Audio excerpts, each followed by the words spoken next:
श्रीगजेन्द्रमोक्ष श्रीशुक उवाच। एवं व्यवसितो बुद्ध्या समाधाय मनोहृदि जजाप परमं जाप्यं प्राग्जन्मन्यनुशिक्षितम्। गजेन्द्र उवाच। ॐ नमो भगवते तस्मै यत् एतच्चिदात्मकं पुरुषायादिबीजाय परेशायाभिधीमहि। यस्मिन्निदं यतश्चेदं येनेदं य इदं स्वयं योऽस्मात् परस्माच्च परस्तं प्रपद्ये स्वयंभुवम्। यः स्वात्ममिदं निजमाययार्पितं क्वचिद्विभातं क्वच तत्विरोहितम्। अविद्रदिक्साक्षुभूयं तदीक्षते स आत्ममूलोऽवतमात्परात्परः। कालेन पञ्चत्वमितेषु कृत्स्नषु लोकेषु पालेषु च सर्वहेतुषु तमस्तदासीदगहनं गभीरं यस्तस्य पारे विविराजते विभुः। न यस्य देवारिषयः पदं विदुर्जन्तुः पुनः कोऽर्हति गन्तुमीरितुम्। यथा नटश्चाकृतिभिर्व्यचेष्टतो दुरत्ययानुक्रमणः समावतु। दृग्दिक्षयो यस्य पदं सुमङ्गलं विमुक्तसङ्गा मुनयः सुसाधवः। चरन्त्यलोकव्रतमव्रणं वने भूतात्मभूतासुहृदः समे गतिः। न विद्यते यस्य न जन्म कर्म वा न नामरूपे गुणदोष एव वा। तथापि लोकाप्ययसम्भवायः स्वमायया तान्यनुकालमृक्षते।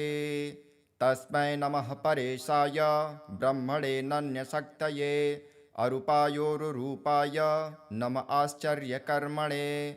नम आत्मप्रदीपाय साक्षिणे परमात्मने।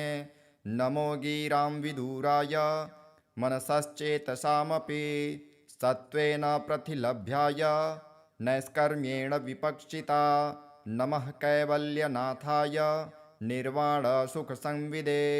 नमः शान्ताय घोराय मूढाय गुणधर्मिणे। निर्विशेषाय साम्याय नमो ज्ञानघनाय च क्षेत्रज्ञाय नमस्तुभ्यं सर्वाध्यक्षाय साक्षिणे। पुरुषायात्ममूलाय मूलप्रकृतये नमः। सर्वेन्द्रियगुणद्रष्टे सर्वप्रत्ययहेतवे असताक्षाय योक्ताय सदाभासाय ते नमः।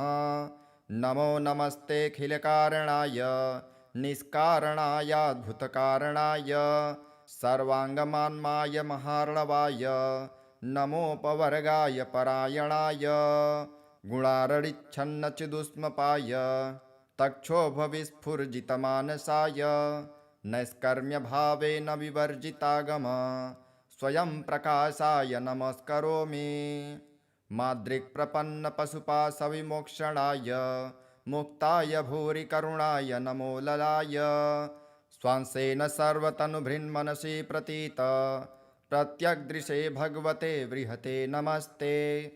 आत्मातजाप्तगृहवित्तजनेषु शक्तेर्दुष्प्रापणाय गुणसङ्गविवर्जिताय मुक्तात्मभिः स्वहृदये परिभाविताय ज्ञानात्मने भगवते नम ईश्वराय।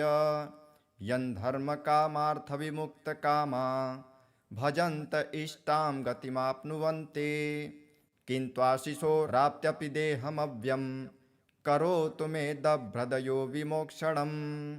एकान्तिनो यस्य न कञ्चनार्थ वाञ्छन्ति ये वै भगवत्प्रपन्नः अत्यद्भुतं तच्चरितं सुमङ्गलं गायन्त आनन्दसमुद्रमग्नः। तमक्षरं ब्रह्म परमं परेश मध्यात्ममाध्यात्मितयोगगम्यम् अतीन्द्रियं सूक्ष्ममिवातिदूर अनन्तमद्यां परिपूर्णमीडे। यस्य ब्रह्मादयो देवा वेदा लोकाश्चराचरः नामरूपविभेदेन फल्ग्वा च कलया कृतः। यथार्चिसोग्रः सवितुर्गभस्थयो निर्यान्ति सन्न्यासकृतः स्वरोचिषः। तथा यतोऽहं गुणसम्प्रवाहो बुद्धिर्मनः खानि शरीरसर्गः। स वै न देवासुरमर्त्यतिर्यङ् न स्त्री न षण्डो न पुमान् जन्तुः नायं गुणः कर्म न सन्न चासन् निषेधशेषो जयतादशेषः जिजीविषेनाहमिहामुयाके मन्तर्बहिश्चावृतये भयोन्या इच्छामि कालेन न यश्च विप्लव तस्यात्मलोकावरणस्य मोक्षं सोऽहं विश्वं सृजं विश्वं विश्ववेदसं विश्वात्मामनजं ब्रह्म प्रणतोऽस्मि परं पदं योगरन्धितकर्माणो हृदि योगविभाविते योगिनो यं प्रपश्यन्ति योगेशं तं नतोऽस्म्यहं नमो नमस्तुभ्यं सह्यवेग शक्तित्रयायाखिलधिगुणाय प्रपन्नपालाय दुरन्तशक्तये कदिन्द्रियाणामनवाप्यवर्मणे नायं वेद स्वमात्मानं यक्षक्त्याहं धिया हतं तं दुरात्ययमाहात्म्यं भगवन्तमितोऽस्म्यहं श्रीशुकदेव उवाच गजेन्द्रमुपवर्णितनिर्विशेषं ब्रह्मादयो विविधलिङ्गभिधाभिमानः नैते यदोपशस्त्रिपुनिर्खिलात्मकत्वात् तत्राखिलामर्मयो हरिराविराशित तं दद्वदार्पमुपलभ्य जगन्निवासः स्तोत्रं निशम्य दिविजयः सह संस्तुवद्भिः छन्दोमयेन गरुडेन समूह्यमान चक्रायुधोऽभ्यगमदास्तु यतो गजेन्द्रः सोऽन्तस्य रस्यरुबलेन गृहीत आर्तो दृष्ट्वा गुरुत्वमतिहरिं ख उपात्मचक्रम् उच्छिप्य साम्बुजकरं गिरमाह कृच्छा नारायणाखिलगुरो भगवन्नमस्ते तं विच्छपीडितमजः सहसावतीर्य सग्राहमासु सरसः कृपजोज्वहार ग्रहाद्विपाटितमुखादरिणां गजेन्द्रं सम्पश्यतां हरिरमुमुच दुस्त्रियणाम् इति श्रीगजेन्द्रमोक्षम्। अथ श्रीविष्णुरक्षास्तोत्रम्। अथवा केशवाद्यस्तु रक्षां कुर्यात् प्रयत्नतः केशवः पातु पादौ मे जङ्घे नारायणोऽवतु माधवो मे कटिं पातु गोविन्दो गुह्यमेव च नाभिं विष्णुश्च मे पातु जठरं मधुसूदनः उरु त्रिविक्रमः पातु हृदयं पातु मे नरः श्रीधरः पातु कण्ठं च ऋषिकेशो मुखं मम पद्मनाभः स्तनौ पातु शीर्षं दामोदरोऽवतु एवं विन्यस्य चाङ्गेषु जपकाले तु साधकः निर्भयो जायते भूत वेतालग्रहराक्षसात् पुनर्न्यसेत् प्रयत्नेन ध्यानं कुर्वन् समाहितः पुरस्तात् केशवः पातु चक्रे जाम्बूनदप्रभः पश्चान्नारायणः शङ्खे नीलजीमुतसन्निभः ऊर्ध्वन्मिन्दीवरश्यामो माधवस्तु गदाधरः गोविन्दो दक्षिणे पार्श्वे धन्वी चन्द्रप्रभो महान् उत्तरे हलधृग्विष्णुः पद्मकिञ्जलकल्मषन्निभः आग्नेयामरविन्दाक्षो मुसले मधुसूदनः त्रिविक्रमः खड्गपाणिर्नैऋत्यां ज्वलनप्रभः वायव्यां माधवो वज्रे तरुणादित्यसन्निभः ईशान्यां पुण्डरीकाक्षः श्रीधरः पट्टिसायुधः विद्युत्प्रभो हृषीकेश ऊर्ध्वे पातु समुन्दरः अधश्च पद्मनाभो मे सहस्रांशु समप्रभः सर्वायुधः सर्वशक्तिः सर्वाद्यः सर्वतोमुखः इन्द्रगोपप्रभः पायात् पाशहस्तोपराजितः स बाह्याभ्यन्तरे देहमव्याद्यामोदरो हरिः एवं सर्वत्र निश्चिन्द्रं नाम द्वादशपञ्जरं प्रविष्टोऽहं न मे किञ्चित् द्वयमस्ति कदाचनः एवं रक्षाविधायाथ दुर्धर्षो जायते नरः सर्वेषु नृहरिर्मन्त्र वर्गेष्वेवं विधिर्मतः।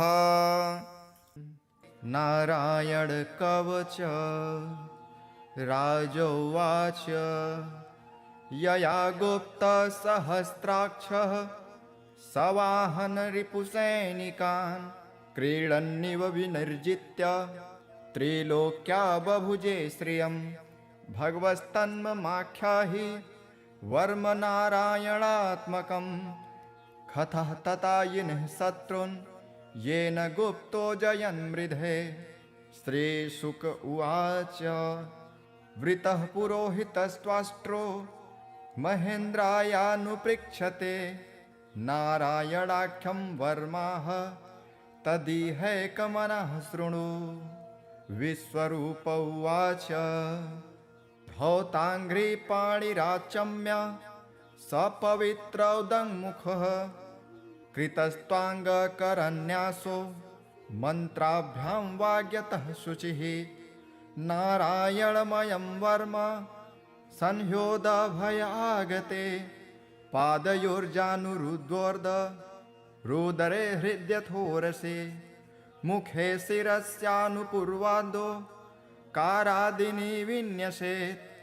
ॐ नमो नारायणायति विपर्ययमथापि वा करं न्यासं ततः कुर्यात् द्वादशाक्षरविद्यया प्रणवादीयकारान्त मङ्गुल्यङ्गुष्ठपर्वसु न्यसेदृद ओङ्कारं विकारमनुमूर्धनि साकारं तु भ्रुवोर्मध्ये आकारं शिखया दशेत्।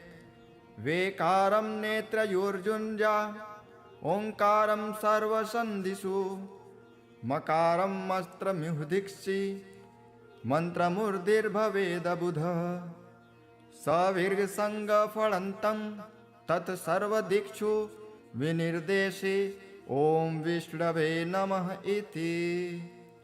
आत्मानं परमं ध्यायेत् ध्येयं षट्शक्तिर्भिर्युतं विद्या तेजस्तपो मूर्तिं मिमं मन्त्रमुदाहरेत्। ॐ हरिविर्दध्यानं मम सर्वरक्षां नस्ताङ्गगृहे पद्मः पतेङ्गदष्टो दरारिचर्माशिगदेषु च पाषाणदधानोष्टगुणोष्टबाहुः जलेषु मा रक्षतु मत्स्यमूर्ति यार्दो गणेभ्यो वरुणस्य पाशात् स्थलेषु माया वटुवा मनोव्यात् त्रिविक्रमः खेवतु विश्वरूपः दुर्गष्ट्वटव्याजिमुखादिषु प्रभु पाया नृसिंहो सुरयूथपारिः विमुच्यतो यस्य महाटहासं दिशो विने दुर्यपतंश्च गर्भः रक्षत्वशो माध्वनियज्ञकल्पः स्वदंष्ट्रयोन्नीतधरो वराहः रामोद्रिकूटे स्वथद्विप्रवासे सलक्ष्मणोऽव्याभरताग्रजोऽस्मान्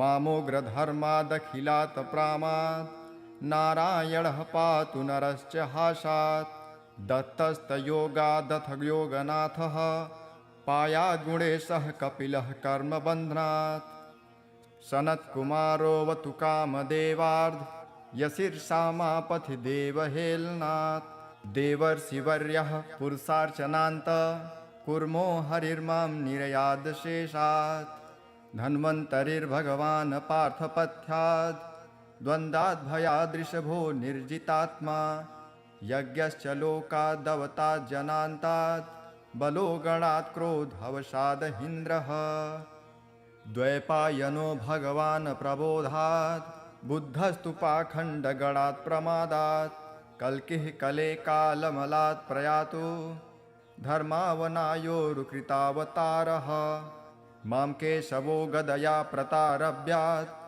गोविन्द आसङ्गवमाप्तवेणुः नारायणप्राण उदात्तशक्तिः मर्धन्दिने विष्णुररीन्द्रपाणिः देवोपराह्ने मधुहोग्रधन्वा सायं त्रिधामावतु माधवो मां दोषे हृषिकेश उदार्धरात्रे निशीथ एकोऽवतु पद्मनाभः श्रीवत्सधामा पररात्र ईशः प्रत्यूष ईशोऽसिधरो जनार्दनः दामोदरो व्यादनुसन्ध्य प्रभाते विश्वेश्वरो भगवान् कालमूर्तिः चक्रं युगान्ता नलतिग्ननेमि भ्रमत्समन्ताद् भगवत्प्रयुक्तं दन्दग्धिदन्दग्धरिसेनमासु कच्छं यथावात् सखो हुताशः गदे सनिस्पर्शन विमुस्फुलिङ्गे निस्पिण्ढि निस्पिण्ढ भजिद प्रियासि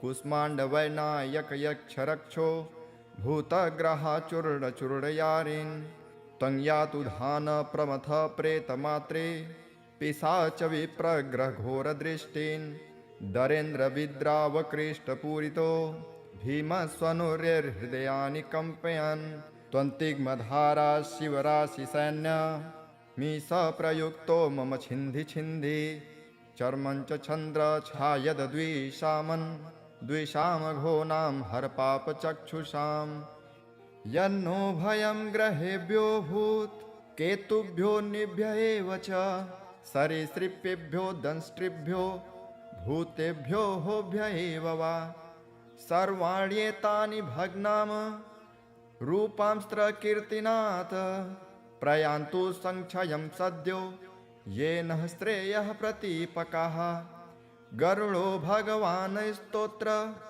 तोभश्छन्दोमयः प्रभु रक्षत्वशेषः कृच्छेभ्यो विश्वक्सेनः स्वनामभिः सर्वापद्भ्यो हरे नाम रूपयानायुधानि नः बुद्धिन्द्रियमनः प्राणान् पान्तु पार्षदभूषणः यथा हि भगवानेव वस्तुतः सदसच्चयत् सत्यनानेन नः सर्वे यान्तु न समुमाद्रवाः यथैकात्म्यानुभावानां विकल्परहितः स्वयं भूषाणायुद्धलिङ्गाख्या धत्ते शक्ति स्वमायया तेनैव सत्यमानेन सर्वज्ञो भगवान् हरिः पातु सर्वः स्वरूपैर्नः सदा सर्वत्र सर्वगः विदिक्षुः दिक्षुर्ध्वमनदः समान्ता दन्तर्बहिर्भगवान् नरसिंहः प्रहापयां लोकभयं स्वनेन ग्रहस्थसमस्ततेजः मघवन्निदमाख्यातं वर्मनारायणात्मकं विजयस्य जसाञ्जेन दंशितोऽसुरयूथपान् एतद्धारयमाणस्तु यं यं पश्यति चक्षुषा पदावां संस्पृशे सद्यः साध्वसात् स विमुच्यते न कुतश्चित् भयं तस्य विद्याधारयतो भवेत् राजदस्युग्रहादिभ्यो व्याघ्रादिभ्यश्च कर्हिचित् इमां विद्या पुरा कश्चित् कौशिको धारयन् द्विजः योगधारणयां स्वाङ्गं जाह्व स मरुधन्वनि तस्योपरि विमानेन गन्धर्वपतिरेकदा ययौ चित्ररथः स्त्रीर्भिः वृतो यत्र द्विजक्षयः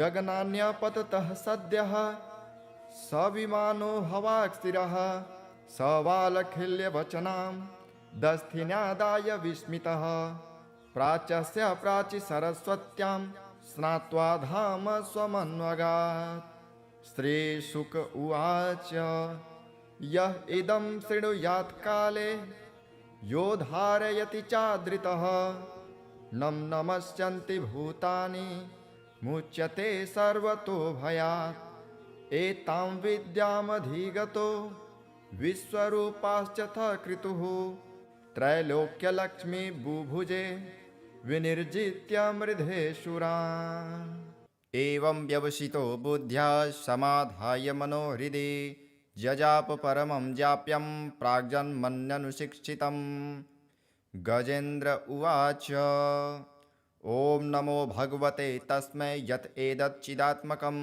पुरुषायादिबीजाय परेशायाभिधीमहि यस्मिन्निदं यतश्चेदं येनेदं य इदं स्वयं योऽस्मात् परस्माच्च परस्तं प्रपद्ये स्वयंभुवं यः स्वात्ममिदं निजमाययार्पितं क्वचिद्विभातं क्वच तत्विरोहितम् अविद्रदिक्साक्षुभूयं तदीक्षते स आत्ममूलोऽवतमात्परात्परः कालेन पञ्चत्वमितेषु कृत्स्नसु लोकेषु पालेषु च सर्वहेतुषु तमस्तदासीदगहनं गभीरं यस्तस्य पारे विविराजते विभुः न यस्य देवा ऋषयः पदं विदुर्जन्तुः पुनः कोऽर्हति गन्तुमीरितुं यथा नटश्चाकृतिभिर्व्यचेष्टतो दुरत्ययानुक्रमणः समावतु दृग्दिक्षयो यस्य पदं सुमङ्गलं विमुक्तसङ्गा मुनयः सुसाधवः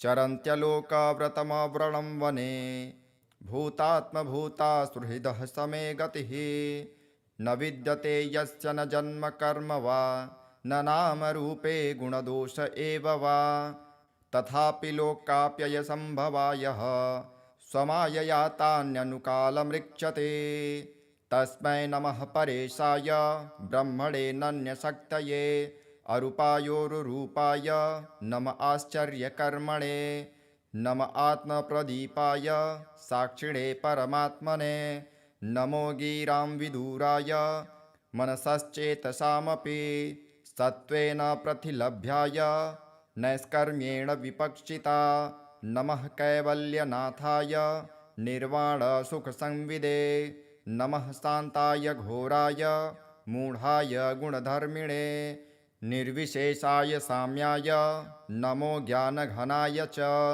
क्षेत्रज्ञाय नमस्तुभ्यं सर्वाध्यक्षाय साक्षिणे पुरुषायात्ममूलाय मूलप्रकृतये नमः सर्वेन्द्रियगुणद्रष्टे सर्वप्रत्ययहेतवे असताक्षाय योक्ताय सदाभासाय ते नमः नमो नमस्तेऽखिलकारणाय निष्कारणायाद्भुतकारणाय सर्वाङ्गमान्माय महार्णवाय नमोपवर्गाय परायणाय गुणारडिच्छन्नचिदुष्मपाय तक्षोभविस्फुर्जितमानसाय नैष्कर्म्यभावेन विवर्जितागम स्वयं प्रकाशाय नमस्करोमि माद्रिक्प्रपन्नपशुपाशविमोक्षणाय मुक्ताय भूरि करुणाय नमो ललाय स्वांसेन सर्वतनुभृन्मनसि प्रतीत प्रत्यग्दृशे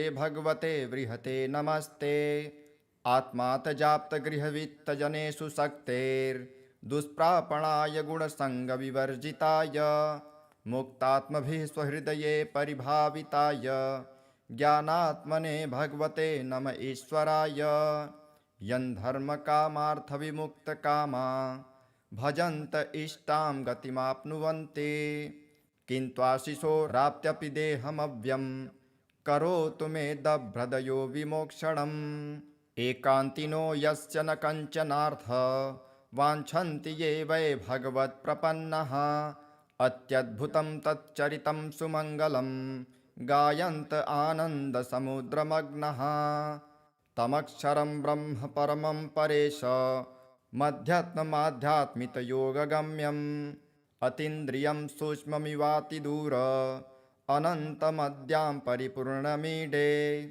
यस्य ब्रह्मादयो देवा वेदा लोकाश्चराचरः नामरूपविभेदेन फल्ग्वाच कलया कृतः यथार्चिसोग्रः सवितुर्गभस्थयो निर्यान्ति सन्न्यासकृतः स्वरोचिषः तथा यतोऽहं गुणसम्प्रवाहो बुद्धिर्मनः खानि शरीरसर्गः स वै न देवासुरमर्त्यतिर्यङ् न स्त्री न षण्डो न पुमान् जन्तुः नायं गुणः कर्म न सन्न चासन् निषेधशेषो जयतादशेषः जिजीविषेनाहमिहामुयाके मन्तर्बहिश्चावृतये भयोन्या इच्छामि कालेन न यस्य विप्लव तस्यात्मलोकावरणस्य मोक्षम् सोऽहं विश्वं सृजं विश्वं विश्वं विश्ववेदसं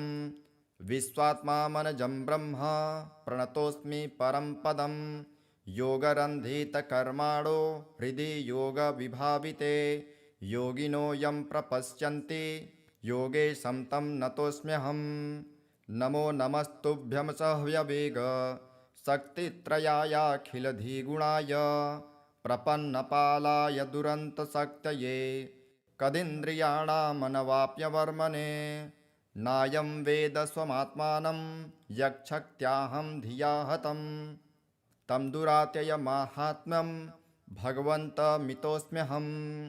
श्रीशुकदेव उवाच गजेन्द्रमुपवर्णितनिर्विशेषं ब्रह्मादयो विविधलिङ्गभिधाभिमानः नैते यदोपशस्त्रिपुनिर्खिलात्मकत्वात् तत्राखिलामर्मयो हरिराविरासीत् तं दद्वदार्पमुपलभ्य जगन्निवासः स्तोत्रं निशम्य दिविजयः सह संस्तुवद्भिः छन्दोमयेन गरुडेन समूह्यमान चक्रायुधोऽभ्यगमदास्तु यतो गजेन्द्रः सोऽन्तस्य रस्यरुबलेन गृहीत आर्तो दृष्ट्वा गुरुत्वमतिहरिं ख उपात्मचक्रम् उच्छिप्य साम्बुजकरं गिरमाह कृच्छा नारायणाखिलगुरो भगवन्नमस्ते तं विच्छपीडितमजः सहसावतीर्य सग्राहमासु सरसः कृपजोज्वहार ग्रहाद्विपाटितमुखादरिणां गजेन्द्रं सम्पश्यतां हरिरमुमुच दुस्त्रियणाम् इति श्रीगजेन्द्रमोक्षम्। अथ श्री विष्णुरक्षास्तोत्रम्। अथवा केशवाद्यस्तु रक्षां कुर्यात् प्रयत्नतः केशवः पातु पादौ मे जङ्घे नारायणोऽवतु माधवो मे कटिं पातु गोविन्दो गुह्यमेव च नाभिं विष्णुश्च मे पातु जठरं मधुसूदनः उरु त्रिविक्रमः पातु हृदयं पातु मे नरः श्रीधरः पातु कण्ठं च ऋषिकेशो मुखं मम पद्मनाभस्तनौ पातु शीर्षं दामोदरोऽवतु एवं विन्यस्य चाङ्गेषु जपकाले तु साधकः निर्भयो जायते भूत वेतालग्रहराक्षसात् पुनर्न्यसेत् प्रयत्नेन ध्यानं कुर्वन् समाहितः पुरस्तात् केशवः पातु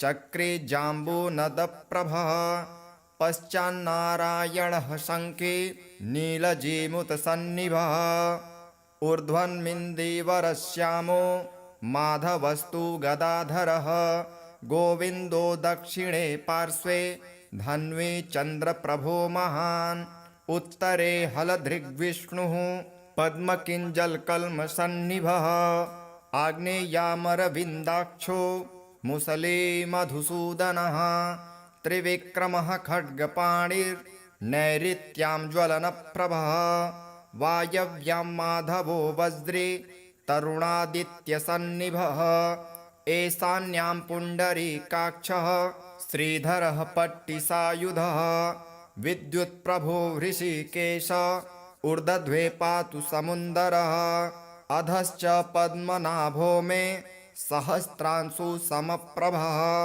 सर्वायुधः सर्वशक्तिः सर्वाद्यः सर्वतोमुखः इन्द्रगोपप्रभः पायात् पाशहस्तोपराजितः स बाह्याभ्यन्तरे देहमव्याद्यामोदरो हरिः एवं सर्वत्र निश्चिन्द्रं नाम द्वादशपञ्जरं प्रविष्टोऽहं न मे किञ्चित् द्वयमस्ति कदाचनः एवं रक्षाविधायाथ दुर्धर्षो जायते नरः सर्वेषु नृहरिर्मन्त्र वर्गेष्वेवं विधिर्मतः।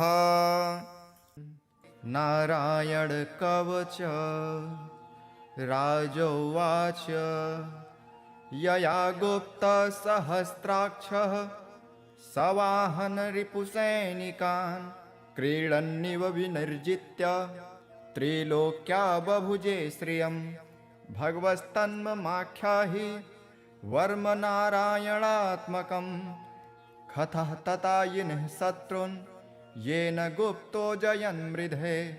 श्रीशुक उवाच वृतः पुरोहितस्त्वाष्ट्रो महेन्द्रायानुपृक्षते नारायणाख्यं वर्माः तदिहैकमनः शृणु।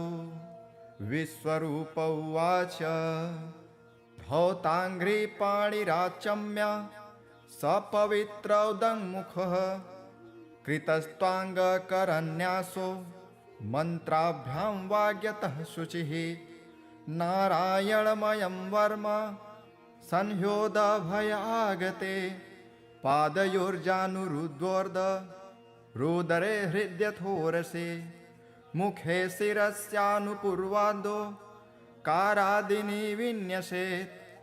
ॐ नमो नारायणायति विपर्ययमथापि वा करं न्यासं ततः कुर्याद् द्वादशाक्षरविद्यया प्रणवादीयकारान्त मङ्गुल्यङ्गुष्ठपर्वसु न्यसेदृदय ओङ्कारं विकारमनुमूर्धनि साकारं तु भ्रुवोर्मध्ये आकारं शिखया दशेत्।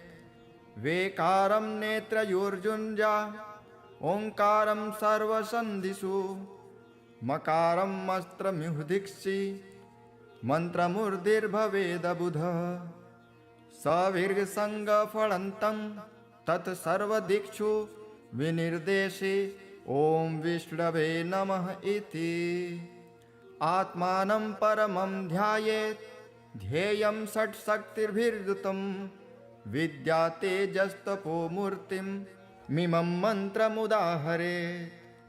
ॐ हरिविर्दध्यानं मम सर्वरक्षां नस्ताङ्गगृहे पद्मः पतेङ्गदष्टो दरारिचर्माशिगदेषु च पाषाणदधानोष्टगुणोष्टबाहुः जलेषु मा रक्षतु मत्स्यमूर्ति यार्दो गणेभ्यो वरुणस्य पाशात् स्थलेषु माया वटुवा मनोव्यात् त्रिविक्रमः खेवतु विश्वरूपः दुर्गष्ट्वटव्याजिमुखादिषु प्रभु पाया नृसिंहो सुरयूथपारिः विमुच्यतो यस्य महाटहासं दिशो विनेदुर्यपतंश्च गर्भः रक्षत्वशो माध्वनियज्ञकल्पः स्वदंष्टयोन्नीतधरो वराहः रामोद्रिकूटे स्वथद्विप्रवासे सलक्ष्मणोऽभ्याभर्ताग्रजोऽस्मान्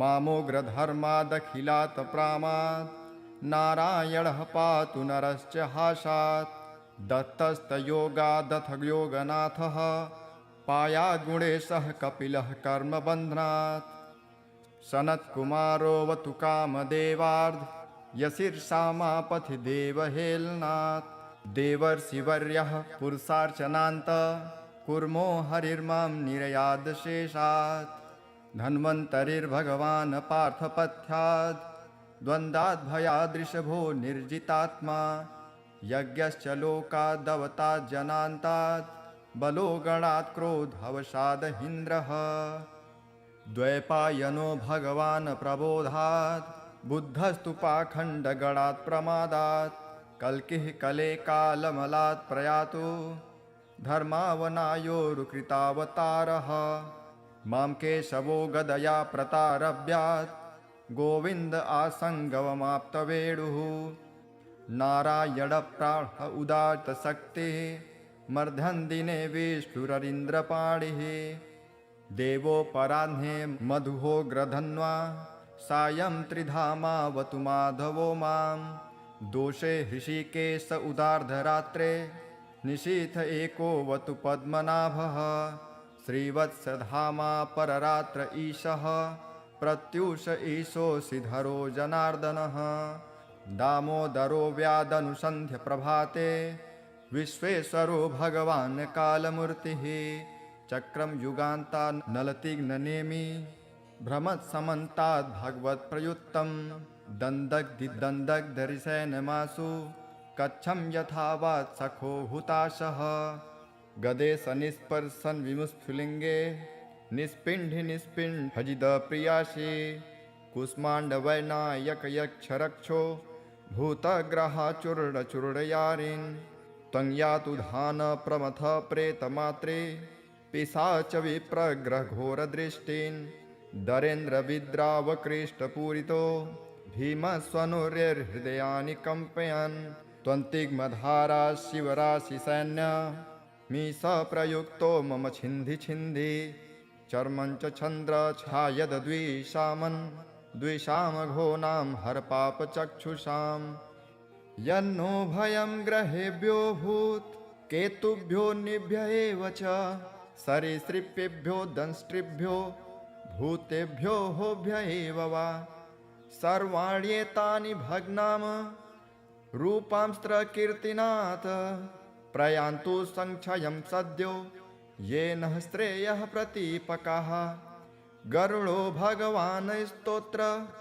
तोभश्छन्दो मयः प्रभु रक्षत्वशेषः कृच्छेभ्यो विश्वक्सेनः स्वनामभिः सर्वापद्भ्यो हरे नाम रूपयानायुधानिनः बुद्धिन्द्रियः मनः प्राणान् पान्तु पार्षदभूषणः यथा हि भगवानेव वस्तुतः सदसच्चयत् सत्यनानेन नः सर्वे यान्तु न समुमाद्रवाः यथैकात्म्यानुभावानां विकल्परहितः स्वयं भूषाणायुद्धलिङ्गाख्या धत्ते शक्ति स्वमायया तेनैव सत्यमानेन सर्वज्ञो भगवान् हरिः पातु सर्वः स्वरूपैर्नः सदा सर्वत्र सर्वगः विदिक्षुः दिक्षुर्ध्वमनदः समान्ता दन्तर्बहिर्भगवान् नरसिंहः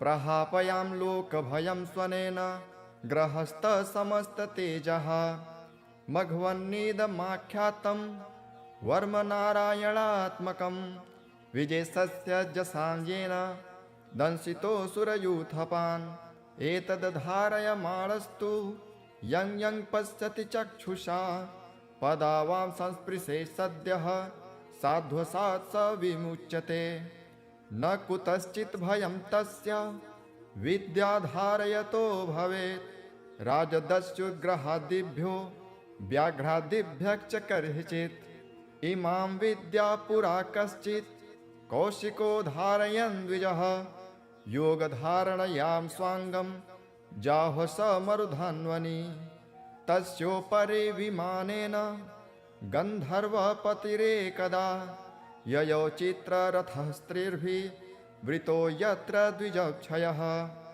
गगनान्यपततः सद्यः स विमानो हवाक्स्थिरः स वालखिल्यवचनां दस्थिन्यादाय विस्मितः प्राच्यस्य प्राचि सरस्वत्यां स्नात्वा धाम स्वमन्वगात् श्रीशुक उवाच यः इदं शृणुयात् काले यो धारयति चादृतः नं नमस्यन्ति भूतानि मुच्यते सर्वतो भयात् एतां विद्यामधिगतो विश्वरूपाश्चथ क्रतुः त्रैलोक्यलक्ष्मी बुभुजे विनिर्जित्य मृधेशुरान् एवं व्यवसितो बुद्ध्या समाधाय मनोहृदि जजाप परमं जाप्यं प्राग्जन्मन्यनुशिक्षितं गजेन्द्र उवाच ॐ नमो भगवते तस्मै यत् एतच्चिदात्मकं पुरुषायादिबीजाय परेशायाभिधीमहि यस्मिन्निदं यतश्चेदं येनेदं य इदं स्वयं योऽस्मात् परस्माच्च परस्तं प्रपद्ये स्वयंभुवं यः स्वात्ममिदं निजमाययार्पितं क्वचिद्विभातं क्वच तत्विरोहितम् अविद्रदिक्साक्षुभूयं तदीक्षते स आत्ममूलोऽवतमात्परात्परः कालेन पञ्चत्वमितेषु कृत्स्नसु लोकेषु पालेषु च सर्वहेतुषु तमस्तदासीदगहनं गभीरं यस्तस्य पारे विविराजते विभुः न यस्य देवारिषयः पदं विदुर्जन्तुः पुनः कोर्हति गन्तुमीरितुं यथा नटश्चाकृतभिर्व्यचेष्टतो दुरत्ययानुक्रमणः समावतु दृग्दिक्षयो यस्य पदं सुमङ्गलं विमुक्तसङ्गा मुनयः सुसाधवः चरन्त्यलोकव्रतमव्रणं वने भूतात्मभूता सुहृदः समे गतिः न विद्यते यस्य न जन्म कर्म वा न नाम रूपे गुणदोष एव वा तथापि लोकाप्ययसम्भवायः स्वमायया तान्यनुकालमृक्षते तस्मै नमः परेशाय ब्रह्मणे नन्यशक्तये अरूपायोरुरूपाय नम आश्चर्यकर्मणे नम आत्मप्रदीपाय साक्षिणे परमात्मने नमो गिरां विदुराय मनसश्चेतसामपि सत्त्वेन प्रतिलभ्याय नैष्कर्म्येण विपक्षिता नमः कैवल्यनाथाय निर्वाणसुखसंविदे नमः शान्ताय घोराय मूढाय गुणधर्मिणे निर्विशेषाय साम्याय नमो ज्ञानघनाय च क्षेत्रज्ञाय नमस्तुभ्यं सर्वाध्यक्षाय साक्षिणे पुरुषायात्ममूलाय मूलप्रकृतये नमः सर्वेन्द्रियगुणद्रष्टे सर्वप्रत्ययहेतवे असताक्षाय योक्ताय सदाभासाय ते नमः नमो नमस्तेऽखिलकारणाय निष्कारणायाद्भुतकारणाय सर्वाङ्गमान्माय महार्णवाय नमोपवर्गाय परायणाय गुणारडिच्छन्नचिदुष्मपाय तक्षोभविस्फुर्जितमानसाय नैष्कर्म्यभावेन विवर्जितागम स्वयं प्रकाशाय नमस्करोमि माद्रिक्प्रपन्नपशुपाशविमोक्षणाय मुक्ताय भूरि करुणाय नमो ललाय स्वांसेन सर्वतनुभृन्मनसि प्रतीत प्रत्यग्दृशे भगवते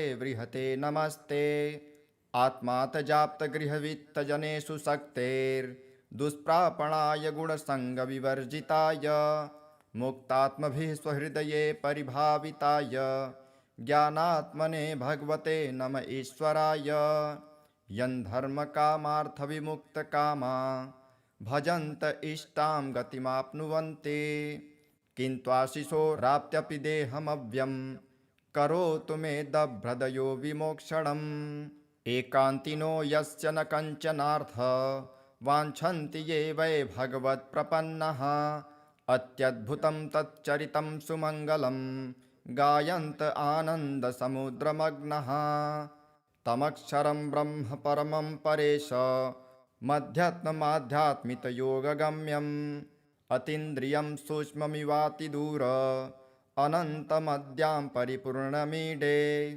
यस्य ब्रह्मादयो देवा वेदा लोकाश्चराचरः नामरूपविभेदेन फल्ग्वा च कलया कृतः यथार्चिसोग्रः सवितुर्गभस्थयो निर्यान्ति सन्न्यासकृतः स्वरोचिषः तथा यतोऽहं गुणसम्प्रवाहो बुद्धिर्मनः खानि शरीरसर्गः स वै न देवासुरमर्त्यतिर्यङ् न स्त्री न षण्डो न पुमान् जन्तुः नायं गुणः कर्म न सन्न चासन् निषेधशेषो जयतादशेषः जिजीविषेनाहमिहामुयाके मन्तर्बहिश्चावृतये भयोन्या इच्छामि कालेन न यस्य विप्लव तस्यात्मलोकावरणस्य मोक्षम् सोऽहं विश्वं सृजं विश्वं विश्वं विश्ववेदसं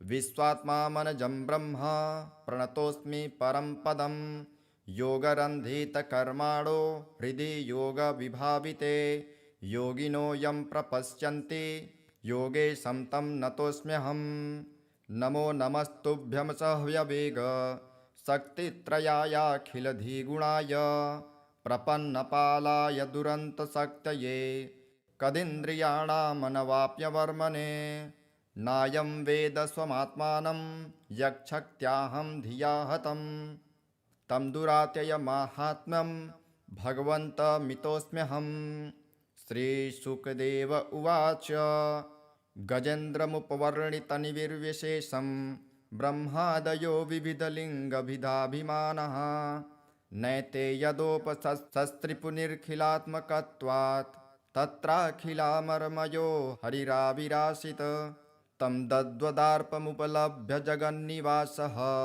स्तोत्रं निशम्य दिविजयः सह संस्तुवद्भिः छन्दोमयेन गरुडेन समूह्यमान चक्रायुधोऽभ्यगमदास्तु यतो गजेन्द्रः सोऽन्तस्य रस्य रुबलेन गृहीत आर्तो दृष्ट्वा गुरुत्वमतिहरिं ख उपात्मचक्रम् उच्छिप्य साम्बुजकरं गिरमाह कृच्छा नारायणाखिलगुरो भगवन्नमस्ते तं वीक्ष्य सहसावतीर्य सग्राहमासु सरसः कृपजोज्वहार ग्रहाद्विपाटितमुखादरिणां गजेन्द्रं सम्पश्यतां हरिरमुमुच दुस्त्रियणाम् इति श्रीगजेन्द्रमोक्षम्।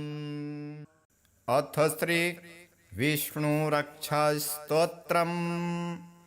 अथवा केशवाद्यस्तु रक्षां कुर्यात् प्रयत्नतः केशवः पातु पादौ मे जङ्घे नारायणोऽवतु माधवो मे कटिं पातु गोविन्दो गुह्यमेव च नाभिं विष्णुश्च मे पातु जठरं मधुसूदनः उरु त्रिविक्रमः पातु हृदयं पातु मे नरः श्रीधरः पातु कण्ठं च ऋषिकेशो मुखं मम पद्मनाभः स्तनौ पातु शीर्षं दामोदरोऽवतु एवं विन्यस्य चाङ्गेषु जपकाले तु साधकः निर्भयो जायते भूत वेतालग्रहराक्षसात् पुनर्न्यसेत् प्रयत्नेन ध्यानं कुर्वन् समाहितः पुरस्तात् केशवः पातु चक्रे जाम्बूनदप्रभः पश्चान्नारायणः शङ्खे नीलजीमुतसन्निभः ऊर्ध्वन्मिन्दीवरश्यामो माधवस्तु गदाधरः गोविन्दो दक्षिणे पार्श्वे धन्वी चन्द्रप्रभो महान् उत्तरे हलधृग्विष्णुः पद्मकिञ्जलकल्मषन्निभः आग्नेयामरविन्दाक्षो मुसले मधुसूदनः त्रिविक्रमः खड्गपाणिर्नैऋत्यां ज्वलनप्रभः वायव्यां माधवो वज्रे तरुणादित्यसन्निभः ईशान्यां पुण्डरीकाक्षः श्रीधरः पट्टिसायुधः विद्युत्प्रभो हृषीकेश ऊर्ध्वे पातु समुन्दरः अधश्च पद्मनाभो मे सहस्रांशु समप्रभः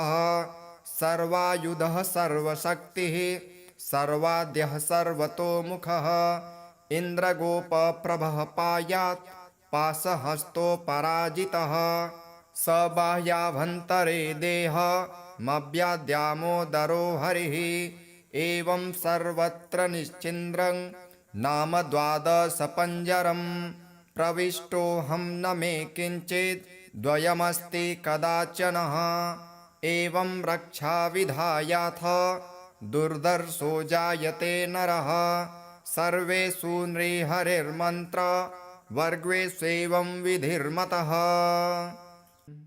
नारायण कवच राजोवाच यया गुप्तसहस्राक्षः सवाहन रिपुसैनिकान् क्रीडन्निव विनिर्जित्य त्रिलोक्या बभुजे श्रियं भगवस्तन्ममाख्याहि वर्म नारायणात्मकं कथः ततायिनः शत्रून् येन गुप्तो जयन्मृधे।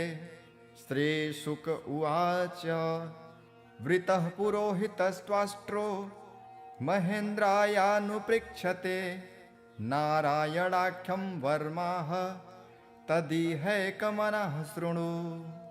विश्वरूप उवाच धौताङ्घ्रिपाणिराचम्य सपवित्रौदङ्मुखः कृतस्त्वाङ्गकरन्यासो मन्त्राभ्यां वाग्यतः शुचिः नारायणमयं वर्म संह्योदभयागते पादयोर्जानुरुद्वोर्ध रुदरे हृद्यथोरसे मुखे शिरस्यानुपूर्वादो कारादीनि विन्यसेत्। ॐ नमो नारायणायेति विपर्ययमथापि वा। करन्यासं ततः कुर्यात् द्वादशाक्षरविद्यया। प्रणवादीयकारान्त मङ्गुल्यङ्गुष्ठपर्वसु। न्यसेदृदय ओङ्कारं विकारमनुमूर्धनि। साकारं तु भ्रुवोर्मध्ये आकारं शिखया दशेत्। वेकारं नेत्रयोर्जुञ्जा ओङ्कारं सर्वसन्धिषु। मकारं मस्त्रमिहुदिक्षि मन्त्रमूर्धिर्भवेदबुधः। सविर्गसङ्गफलन्तं तत्सर्वदिक्षु विनिर्देशे। ॐ विष्णवे नमः इति। आत्मानं परमं ध्यायेत् ध्येयं षट्शक्तिर्भिर्युतं। विद्या तेजस्तपो मूर्तिं मिमं मन्त्रमुदाहरेत्। ॐ हरिविर्दधानं मम सर्वरक्षां। नस्ताङ्गगृहे पद्मः पतेङ्गदष्टो। दरारिचर्माशिगदेषु च पाषाणदधानोष्टगुणोष्टबाहुः। जलेषु मा रक्षतुमर्त्यमूर्ति यार्दो गणेभ्यो वरुणस्य पाशात्। स्थलेषु माया वटुवा मनोव्यात् त्रिविक्रमः खेवतु विश्वरूपः। दुर्गष्ट्वटव्याजिमुखादिषु प्रभु पाया नृसिंहो सुरयूथपारिः। विमुच्यतो यस्य महाटहासं दिशो विनेदुर्यपतंश्च गर्भः। रक्षत्वशो माध्वनियज्ञकल्पः स्वदंष्ट्रयोन्नीतधरो वराहः। रामोद्रिकूटे स्वथद्विप्रवासे सलक्ष्मणोऽभ्याभरताग्रजोऽस्मान्। मामोग्रधर्मादखिलात् प्रामात् नारायणः पातु नरश्च हासात्। दत्तस्तयोगादथ योगनाथः पायाद्गुणेशः कपिलः कर्मबन्धनात्। सनत्कुमारोऽवतु कामदेवार्ध यशीर्षामापथि देवहेलनात्। देवर्षिवर्यः पुरुषार्चनान्त कुर्मो हरिर्मां निरयादशेषात्। धन्वन्तरिर्भगवान् पार्थपथ्याद् द्वन्द्वाद्भयादृशभो निर्जितात्मा। यज्ञश्च लोकादवतात् जनान्तात् बलो गणात् क्रोधवशादहीन्द्रः। द्वैपायनो भगवान् प्रबोधात् बुद्धस्तु पाखण्डगणात् प्रमादात्। कल्किः कले कालमलात् प्रयातु धर्मावनायोरुकृतावतारः। मां केशवो गदया प्रतारभ्यात् गोविन्द आसङ्गवमाप्तवेणुः। नारायणप्राण उदात्तशक्तिः मर्धन्दिने विष्णुररीन्द्रपाणिः। देवोपराह्ने मधुहोग्रधन्वा सायं त्रिधामावतु माधवो मां। दोषे हृषीकेश उदार्धरात्रे निशीथ एकोऽवतु पद्मनाभः। श्रीवत्सधामा पररात्र ईशः प्रत्यूष ईशोऽसिधरो जनार्दनः। दामोदरो व्यादनुसन्ध्य प्रभाते विश्वेश्वरो भगवान् कालमूर्तिः। चक्रं युगान्ता नलतिग्ननेमि भ्रमत्समन्ताद् भगवत्प्रयुक्तं। दन्दग्धिदन्दग्धरिसेनमासु कच्छं यथावात् सखो हुताशः। गदे सनिस्पर्शन विमुस्फुलिङ्गे निष्पिण्ढि निष्पिण्ढजिदप्रियासि। कुष्माण्डवैनायकयक्षरक्षो भूतग्रहाचूर्णचूर्णयारिन्। त्वं यातु धान प्रमथ प्रेतमात्रे पिशाच विप्रग्रहघोरदृष्टिन्। दरेन्द्रविद्रावकृष्टपूरितो भीमस्वनुर्हृदयानि कम्पयन्। त्वन्तिग्मधारा शिवराशिसैन्य मीश प्रयुक्तो मम छिन्धि छिन्धि। चर्मं च चन्द्र छायद्विषामन् द्विषामघोनां हरपापचक्षुषां। यन्नो भयं ग्रहेभ्यो भूत् केतुभ्यो निभ्य एव च। सरीसृपेभ्यो दंष्ट्रिभ्यो भूतेभ्यो होभ्य एव वा। सर्वाण्येतानि भग्नाम रूपांस्त्रकीर्तिनाथ प्रयान्तु संक्षयं सद्यो येन श्रेयः प्रतीपकाः। गरुडो भगवान् स्तोत्र तोभश्छन्दोमयः प्रभु। रक्षत्वशेषः कृच्छेभ्यो विश्वक्सेनः स्वनामभिः। सर्वापद्भ्यो हरे नाम रूपयानायुधानि नः। बुद्धिन्द्रियः मनः प्राणान् पान्तु पार्षदभूषणः। यथा हि भगवानेव वस्तुतः सदसच्चयत् सत्यनानेन नः सर्वे यान्तु न समुमाद्रवाः। यथैकात्म्यानुभावानां विकल्परहितः स्वयं भूषाणायुद्धलिङ्गाख्या धत्ते शक्ति स्वमायया। तेनैव सत्यमानेन सर्वज्ञो भगवान् हरिः। पातु सर्वः स्वरूपैर्नः सदा सर्वत्र सर्वगः। विदिक्षुः दिक्षुर्ध्वमनदः समान्ता दन्तर्बहिर्भगवान् नरसिंहः। प्रहापयां लोकभयं स्वनेन ग्रहस्थ समस्ततेजः। मघवन्निदमाख्यातं वर्मनारायणात्मकं विजयस्य जसाञ्जेन दंशितोऽसुरयूथपान्। एतद्धारयमाणस्तु यं यं पश्यति चक्षुषा पदावां संस्पृशे सद्यः साध्वसात् स विमुच्यते। न कुतश्चित् भयं तस्य विद्याधारयतो भवेत्। राजदस्युग्रहादिभ्यो व्याघ्रादिभ्यः च कर्हिचित्। इमां विद्या पुरा कश्चित् कौशिको धारयन् द्विजः। योगधारणयां स्वाङ्गं जाहो स मरुधन्वनि। तस्योपरि विमानेन गन्धर्वपतिरेकदा। ययो चित्ररथः स्त्रीर्भिः वृतो यत्र द्विजक्षयः। गगनान्यपततः सद्यः स विमानो हवाक्स्थिरः। स वालखिल्यवचनां दस्थिन्यादाय विस्मितः। प्राच्यस्य प्राचि सरस्वत्यां स्नात्वा धाम स्वमन्वगात्। श्रीशुक उवाच यः इदं शृणुयात् काले यो धारयति चादृतः। नं नमस्यन्ति भूतानि मुच्यते सर्वतो भयात्। एतां विद्यामधिगतो विश्वरूपाश्च कृतुः। त्रैलोक्यलक्ष्मी बुभुजे विनिर्जित्य मृधेशुरान्। एवं व्यवसितो बुद्ध्या समाधाय मनोहृदि जजाप परमं जाप्यं प्राग्जन्मन्यनुशिक्षितम्। गजेन्द्र उवाच ॐ नमो भगवते तस्मै यत् एतच्चिदात्मकं पुरुषायादिबीजाय परेशायाभिधीमहि। यस्मिन्निदं यतश्चेदं येनेदं य इदं स्वयं योऽस्मात् परस्माच्च परस्तं प्रपद्ये स्वयंभुवम्। यः स्वात्ममिदं निजमाययार्पितं क्वचिद्विभातं क्वच तत्विरोहितम्। अविद्रदिक्साक्षुभूयं तदीक्षते स आत्ममूलोऽवतमात्परात्परः। कालेन पञ्चत्वमितेषु कृत्स्नसु लोकेषु पालेषु च सर्वहेतुषु।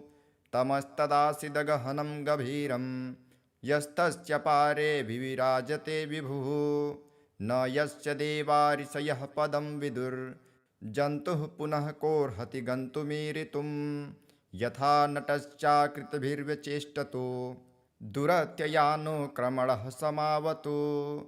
दृग्दिक्षयो यस्य पदं सुमङ्गलं विमुक्तसङ्गा मुनयः सुसाधवः। चरन्त्यलोकव्रतमव्रणं वने भूतात्मभूता सुहृदः समे गतिः। न विद्यते यस्य न जन्म कर्म वा न नामरूपे गुणदोष एव वा। तथापि लोकाप्ययसम्भवायः स्वमायया तान्यनुकालमृक्षते। तस्मै नमः परेशाय ब्रह्मणे नन्यशक्तये अरूपायोरुरूपाय नम आश्चर्यकर्मणे। नम आत्मप्रदीपाय साक्षिणे परमात्मने। नमो गिरां विदुराय मनसश्चेतसामपि सत्त्वेन प्रतिलभ्याय नैष्कर्म्येण विपक्षिता नमः कैवल्यनाथाय निर्वाणसुखसंविदे नमः शान्ताय घोराय मूढाय गुणधर्मिणे निर्विशेषाय साम्याय नमो ज्ञानघनाय च क्षेत्रज्ञाय नमस्तुभ्यं सर्वाध्यक्षाय साक्षिणे पुरुषायात्ममूलाय मूलप्रकृतये नमः सर्वेन्द्रियगुणद्रष्टे सर्वप्रत्ययहेतवे असताक्षाय योक्ताय सदाभासाय ते नमः नमो नमस्तेऽखिलकारणाय निष्कारणायाद्भुतकारणाय सर्वाङ्गमान्माय महार्णवाय नमोपवर्गाय परायणाय गुणारडिच्छन्नचिदुष्मपाय तक्षोभविस्फुर्जितमानसाय नैष्कर्म्यभावेन विवर्जितागम स्वयं प्रकाशाय नमस्करोमि माद्रिक्प्रपन्नपशुपाशविमोक्षणाय मुक्ताय भूरि करुणाय नमो ललाय स्वांसेन सर्वतनुभृन्मनसि प्रतीत प्रत्यग्दृशे भगवते बृहते नमस्ते आत्मातजाप्तगृहवित्तजनेषु शक्तेर्दुष्प्रापणाय गुणसङ्गविवर्जिताय मुक्तात्मभिः स्वहृदये परिभाविताय ज्ञानात्मने भगवते नम ईश्वराय यन्धर्मकामार्थविमुक्तकामा भजन्त इष्टां गतिमाप्नुवन्ति किन्त्वाशिशोराप्त्यपि देहमव्यं करोतु मे दभ्रदयो विमोक्षणम् एकान्तिनो यस्य न कञ्चनार्थ वाञ्छन्ति ये वै भगवत्प्रपन्नः अत्यद्भुतं तच्चरितं सुमङ्गलं गायन्त आनन्दसमुद्रमग्नः तमक्षरं ब्रह्म परमं परेश मध्यात्ममाध्यात्मितयोगगम्यम् अतीन्द्रियं सूक्ष्ममिवातिदूर अनन्तमद्यां परिपूर्णमीडे यस्य ब्रह्मादयो देवा वेदा लोकाश्चराचरः नामरूपविभेदेन फल्ग्वा च कलया कृतः यथार्चिसोग्रः सवितुर्गभस्थयो निर्यान्ति सन्न्यासकृतः स्वरोचिषः तथा यतोऽहं गुणसम्प्रवाहो बुद्धिर्मनः खानि शरीरसर्गः स वै न देवासुरमर्त्यतिर्यङ् न स्त्री न षण्डो न पुमान् जन्तुः नायं गुणः कर्म न सन्न चासन् निषेधशेषो जयतादशेषः जिजीविषेनाहमिहामुयाके मन्तर्बहिश्चावृतये भयोन्या इच्छामि कालेन न यश्च विप्लव तस्यात्मलोकावरणस्य मोक्षम् सोऽहं विश्वं सृजं विश्वं विश्ववेदसं विश्वात्मामनजं ब्रह्म प्रणतोऽस्मि परं पदं योगरन्धितकर्माणो हृदि योगविभाविते योगिनो यं प्रपश्यन्ति योगेशं तं नतोऽस्म्यहं नमो नमस्तुभ्यं सह्यवेग शक्तित्रयायाखिलधिगुणाय प्रपन्नपालाय दुरन्तशक्तये कदिन्द्रियाणामनवाप्यवर्मणे नायं वेद स्वमात्मानं यक्षक्त्याहं धिया हतं तं दुरात्ययमाहात्म्यं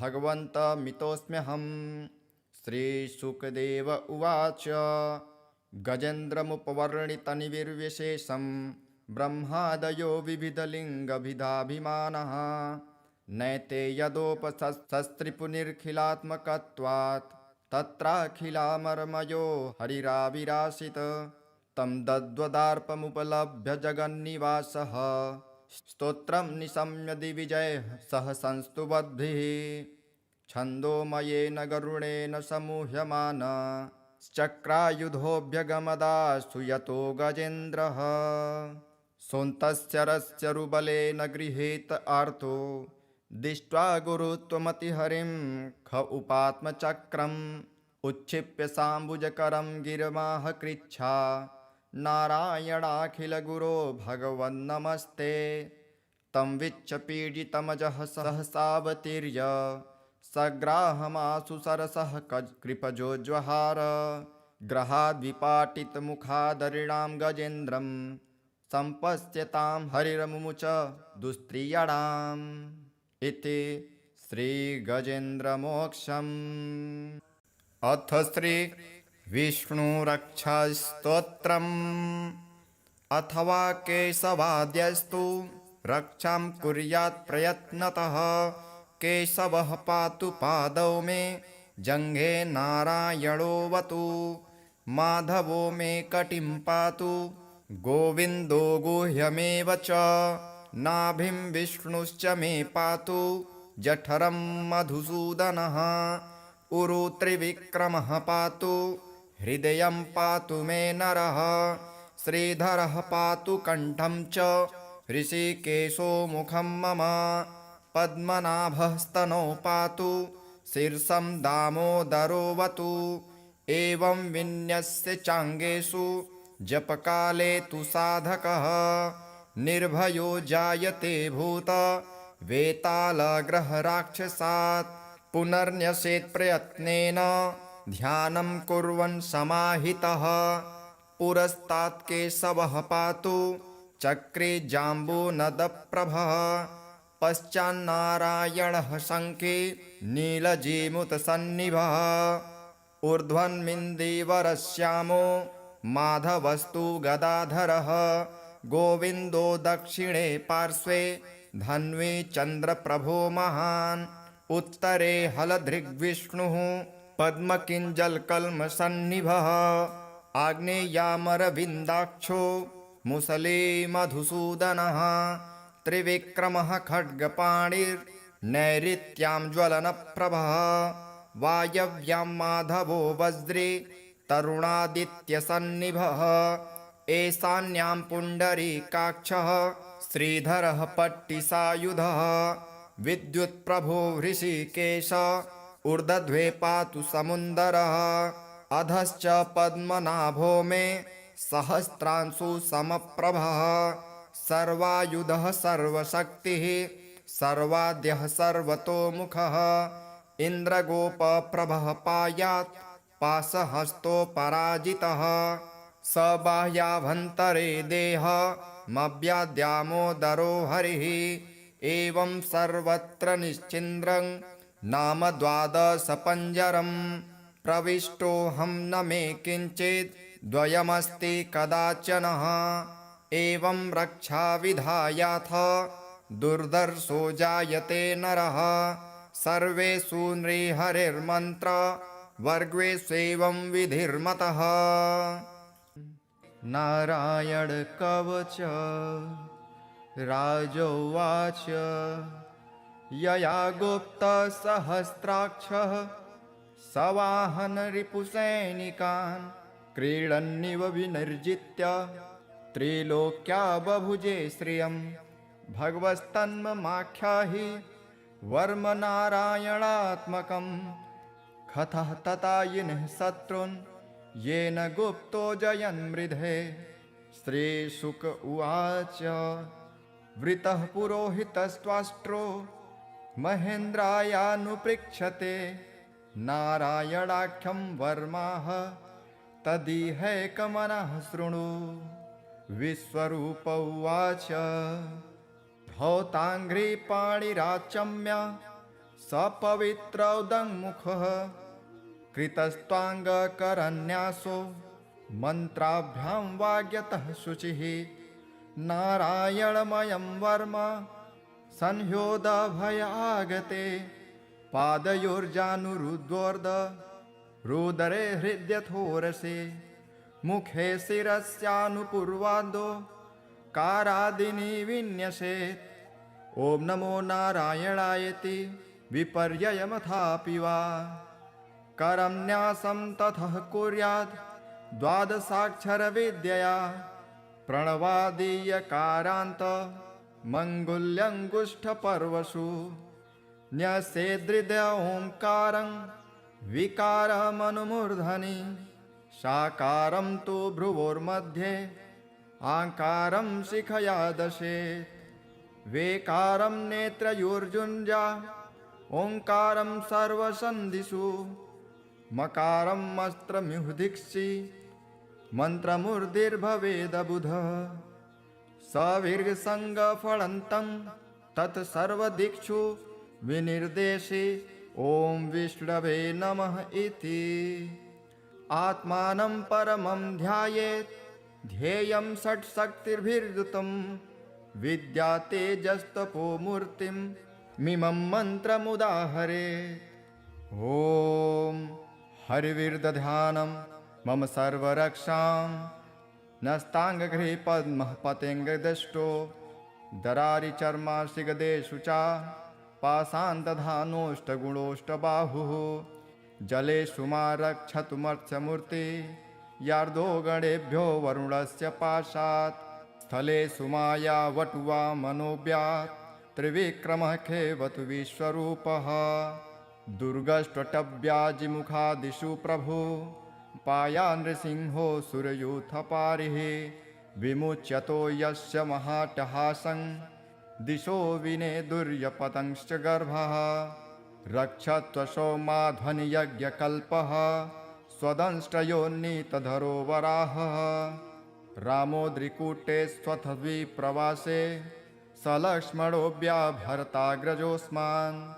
मामोग्रधर्मादखिलात् प्रामात् नारायणः पातु नरश्च हासात् दत्तस्तयोगादथ योगनाथः पायाद्गुणेशः कपिलः कर्मबन्धनात् सनत्कुमारोऽवतु कामदेवार्ध यशीर्षामापथि देवहेलनात् देवर्षिवर्यः पुरुषार्चनान्त कुर्मो हरिर्मां निरयादशेषात् धन्वन्तरिर्भगवान् पार्थपथ्यात् द्वन्द्वाद्भयादृशभो निर्जितात्मा यज्ञश्च लोकादवतात् जनान्तात् बलो गणात् क्रोधवशादहीन्द्रः द्वैपायनो भगवान् प्रबोधात् बुद्धस्तु पाखण्डगणात् प्रमादात् कल्किः कले कालमलात् प्रयातु धर्मावनायोरुकृतावतारः मां केशवो गदया प्रतारभ्यात् गोविन्द आसङ्गवमाप्तवेणुः नारायणप्राण उदात्तशक्तिः मर्धन्दिने विष्णुररीन्द्रपाणिः देवोपराह्ने मधुहोग्रधन्वा सायं त्रिधामावतु माधवो मां दोषे हृषिकेश उदार्धरात्रे निशीथ एकोऽवतु पद्मनाभः श्रीवत्सधामा पररात्र ईशः प्रत्यूष ईशोऽसिधरो जनार्दनः दामोदरो व्यादनुसन्ध्य प्रभाते विश्वेश्वरो भगवान् कालमूर्तिः चक्रं युगान्ता नलतिग्ननेमि भ्रमत्समन्ताद् भगवत्प्रयुक्तं दन्दग्धिदन्दग्धरिसेनमासु कच्छं यथावात् सखो हुताशः गदे सनिस्पर्शन विमुस्फुलिङ्गे निष्पिण्ढि निष्पिण्ढजिद प्रियासि कुष्माण्डवैनायकयक्षरक्षो भूतग्रहाचूर्णचूर्णयारिन् त्वं यातु धान प्रमथ प्रेतमात्रे पिशाच विप्रग्रहघोरदृष्टिन् दरेन्द्रविद्रावकृष्टपूरितो भीमस्वनुर्हृदयानि कम्पयन् त्वन्तिग्मधारा शिवराशिसैन्य मीश प्रयुक्तो मम छिन्धि छिन्धि चर्मञ्च चन्द्र छायद्विषामन् द्विषामघोनां हरपापचक्षुषां यन्नो भयं ग्रहेभ्यो भूत् केतुभ्यो निभ्य एव च सरीसृपेभ्यो दंष्ट्रिभ्यो भूतेभ्यो होभ्य एव वा सर्वाण्येतानि भग्नाम रूपांस्त्रकीर्तिनात् प्रयान्तु संक्षयं सद्यो येन श्रेयः प्रतीपकाः गरुडो भगवान् स्तोत्र तोभश्छन्दोमयः प्रभु रक्षत्वशेषः कृच्छेभ्यो विश्वक्सेनः स्वनामभिः सर्वापद्भ्यो हरे नाम रूपयानायुधानि नः बुद्धिन्द्रियमनः प्राणान् पान्तु पार्षदभूषणः यथा हि भगवानेव वस्तुतः सदसच्चयत् सत्यनानेन नः सर्वे यान्तु न समुमाद्रवाः यथैकात्म्यानुभावानां विकल्परहितः स्वयं भूषाणायुद्धलिङ्गाख्या धत्ते शक्ति स्वमायया तेनैव सत्यमानेन सर्वज्ञो भगवान् हरिः पातु सर्वः स्वरूपैर्नः सदा सर्वत्र सर्वगः विदिक्षुः दिक्षुर्ध्वमनदः समान्ता दन्तर्बहिर्भगवान् नरसिंहः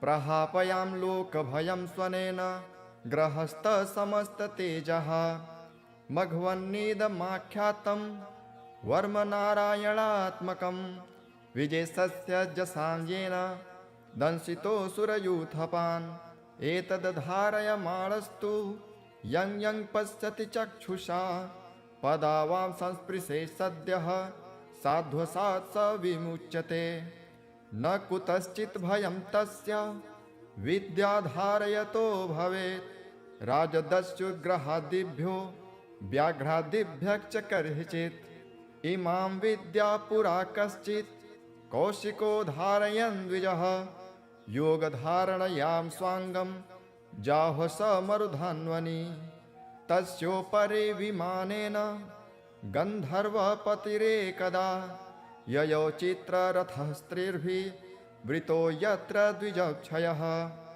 गगनान्यपततः सद्यः स विमानो हवाक्स्थिरः स वालखिल्यवचनां दस्थिन्यादाय विस्मितः प्राच्यस्य प्राचि सरस्वत्यां स्नात्वा धाम स्वमन्वगात् श्रीशुक उवाच यः इदं शृणुयात् काले यो धारयति चादृतः नं नमस्यन्ति भूतानि मुच्यते सर्वतो भयात् एतां विद्यामधिगतो विश्वरूपाश्च कृतुः त्रैलोक्यलक्ष्मी बुभुजे विनिर्जित्य मृधेशुरान् एवं व्यवसितो बुद्ध्या समाधाय मनोहृदि जजाप परमं जाप्यं प्राग्जन्मन्यनुशिक्षितं गजेन्द्र उवाच ॐ नमो भगवते तस्मै यत् एतच्चिदात्मकं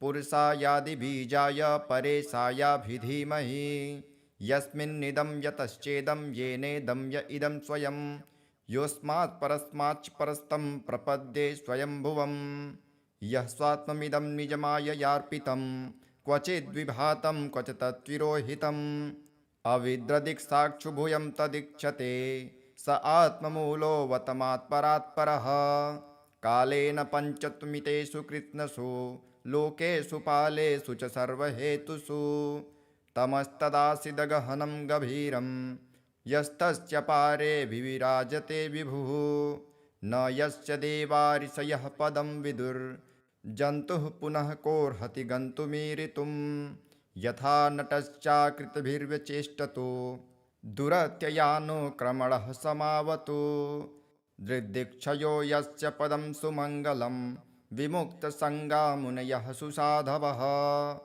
चरन्त्यलोकव्रतमव्रणं वने भूतात्मभूता सुहृदः समे गतिः न विद्यते यस्य न जन्म कर्म वा न नामरूपे गुणदोष एव वा तथापि लोकाप्ययसम्भवायः स्वमायया तान्यनुकालमृक्षते तस्मै नमः परेशाय ब्रह्मणे नन्यशक्तये अरूपायोरुरूपाय नम आश्चर्यकर्मणे नम आत्मप्रदीपाय साक्षिणे परमात्मने नमो गिरां विदुराय मनसश्चेतसामपि सत्त्वेन प्रतिलभ्याय नैष्कर्म्येण विपक्षिता नमः कैवल्यनाथाय निर्वाणसुखसंविदे नमः शान्ताय घोराय मूढाय गुणधर्मिणे निर्विशेषाय साम्याय नमो ज्ञानघनाय च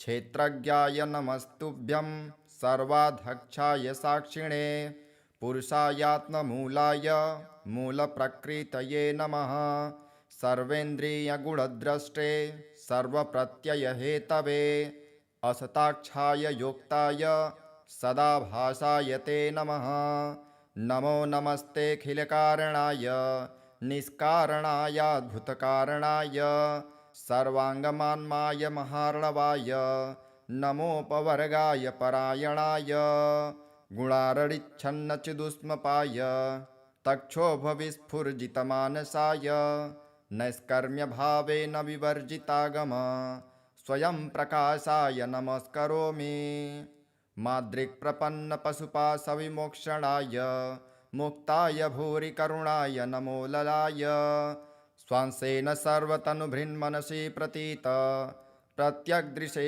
भगवते बृहते नमस्ते आत्मातजाप्तगृहवित्तजनेषु शक्तेर्दुष्प्रापणाय गुणसङ्गविवर्जिताय मुक्तात्मभिः स्वहृदये परिभाविताय ज्ञानात्मने भगवते नम ईश्वराय यन्धर्मकामार्थविमुक्तकामा भजन्त इष्टां गतिमाप्नुवन्ति किन्त्वाशिशोराप्त्यपि देहमव्यं करोतु मे दभ्रदयो विमोक्षणम् एकान्तिनो यस्य न कञ्चनार्थ वाञ्छन्ति ये वै भगवत्प्रपन्नः अत्यद्भुतं तच्चरितं सुमङ्गलं गायन्त आनन्दसमुद्रमग्नः तमक्षरं ब्रह्म परमं परेश मध्यात्ममाध्यात्मितयोगगम्यम् अतीन्द्रियं सूक्ष्ममिवातिदूर अनन्तमद्यां परिपूर्णमीडे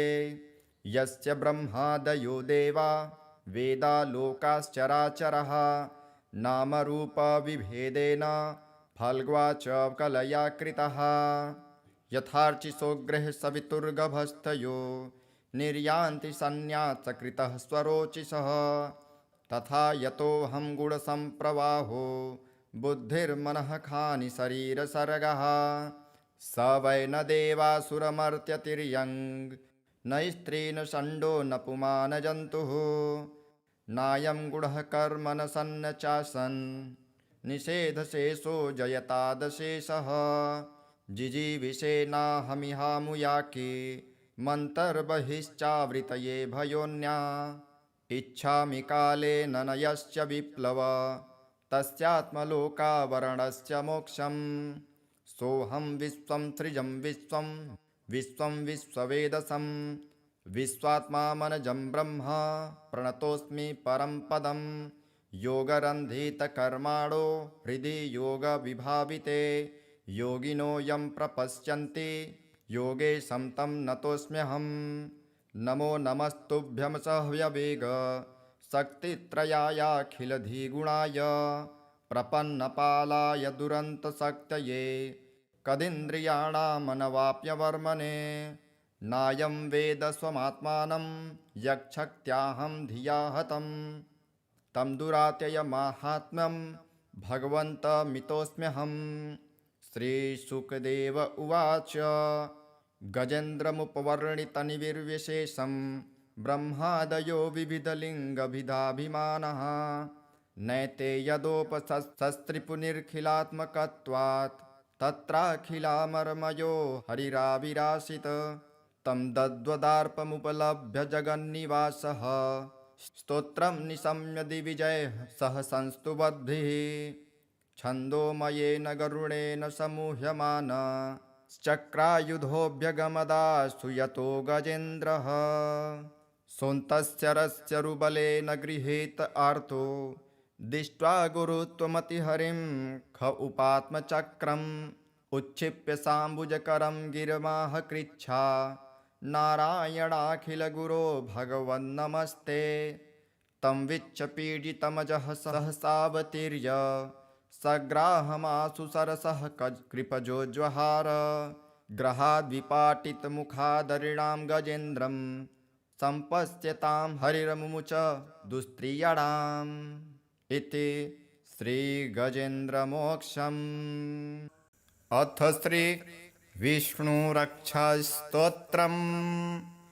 अथवा केशवाद्यस्तु रक्षां कुर्यात् प्रयत्नतः केशवः पातु पादौ मे जङ्घे नारायणोऽवतु माधवो मे कटिं पातु गोविन्दो गुह्यमेव च नाभिं विष्णुश्च मे पातु जठरं मधुसूदनः उरु त्रिविक्रमः पातु हृदयं पातु मे नरः श्रीधरः पातु कण्ठं च ऋषिकेशो मुखं मम पद्मनाभस्तनौ पातु शीर्षं दामोदरोऽवतु एवं विन्यस्य चाङ्गेषु जपकाले तु साधकः निर्भयो जायते भूत वेतालग्रहराक्षसात् पुनर्न्यसेत् प्रयत्नेन ध्यानं कुर्वन् समाहितः पुरस्तात् केशवः पातु